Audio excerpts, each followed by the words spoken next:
little while ago I bought this lathe. It's been sitting there for a little while and it's taking up precious floor space. So it's beginning to bug me a little bit. I've been after a lathe for quite a while. Every time this came on special, I just wasn't ready for it. I didn't have anywhere to put it. I didn't have anything to put it on. But recently this came back on sale again. So I thought, well, if not now, then when? Yeah, I'm kind of running out of room in the workshop here. So yeah, I need to do something about this. I need to rearrange things, find a home for it. But to begin with, we're going to build that lathe stand or lathe bench. It just so happened I had this length of dual gal lying under the house for quite a few years, so I kind of based my build around this. That's not quite enough here to finish the build, that's why I had to go and buy some more.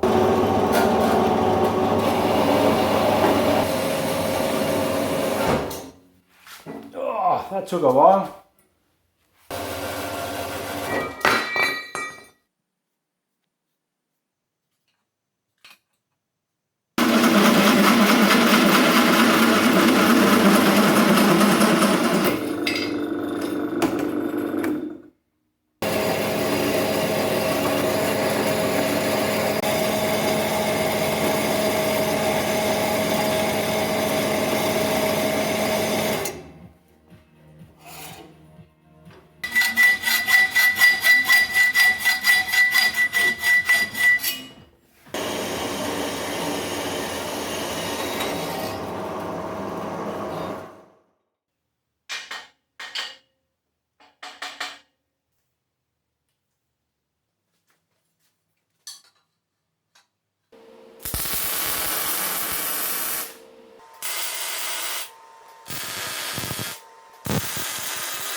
Rightio, there you have it. That's the basic steelwork done.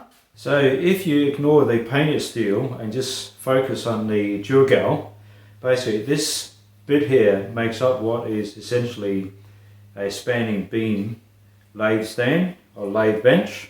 So this top bit here, that's what I made out of 4mm thick Durgal. Ideally, I would have liked the spanning beam here to have been made out of a larger single section of steel. But since I already had this stuff lying under the house, I thought, well, I might as well use it up. And the fact that it's made out of 2 pieces, that's fine. It's still very sturdy. And the legs are just made out of 2.5, and that's all you need there, really.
Whoops, shit.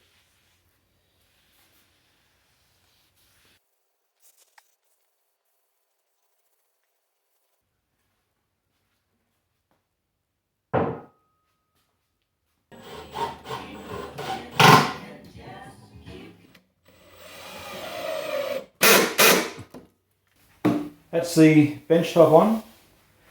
Now I guess it probably looks a bit fancy having a laminated timber bench top on, but quite surprisingly actually, this actually works out cheaper than 25mm plywood. This is a red oak, 25mm thick bench top. Rightio, okay, well I'll throw some, what's it called? I'll throw some wipe-on polyurethane on it, and then some steel edges, just to protect the timber edges.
So it turns out the 12mm ply that I ordered happens to be 15mm ply.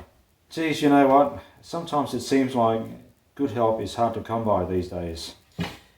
Anyway, at the very least, I got 15mm ply for the price of 12. That's okay. It's not going to be too much of a problem because I haven't built the drawers yet, so it's not going to give me any headaches. So I'm just going to rebate the edges just to clear the wells.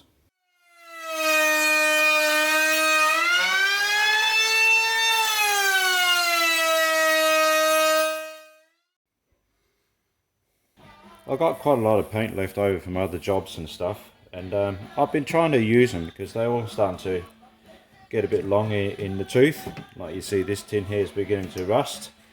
So I just got a bit of satin white here, and I'm just trying to make it into a soft grey, or off-white. So I'm just chucking a bit of black paint in it.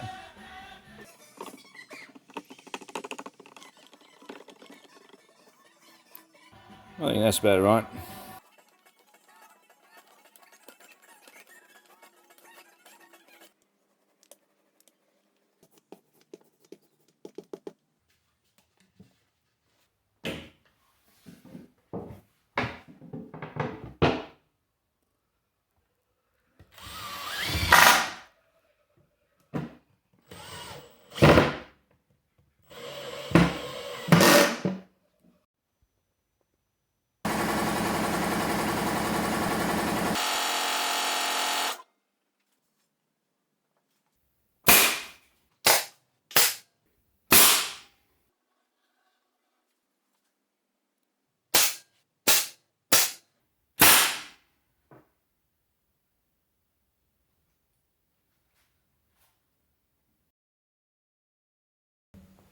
Yeah, so the project's been put on hold for a few weeks.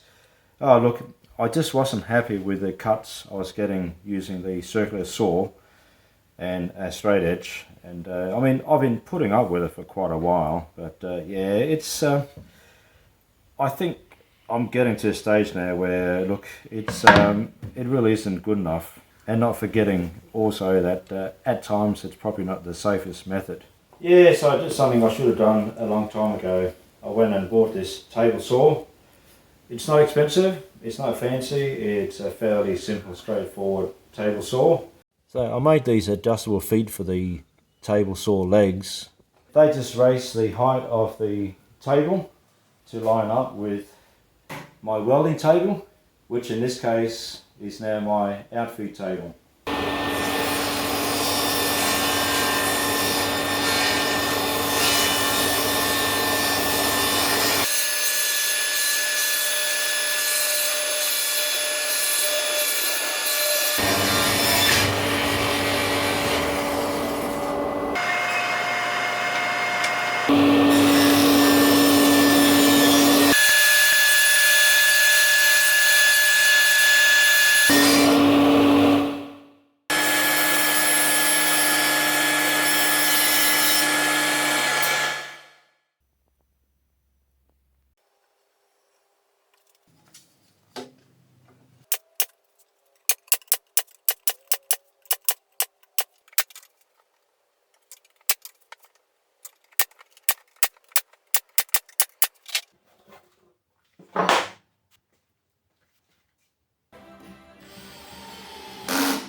I think the bottom drawer, that's definitely going to need some adjusting. That doesn't sit right.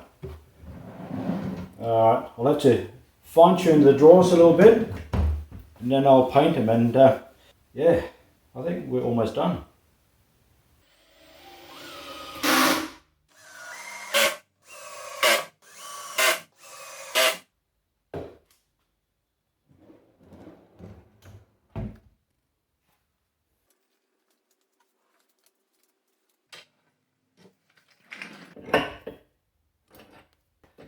I'm just adjusting the feet on the bench.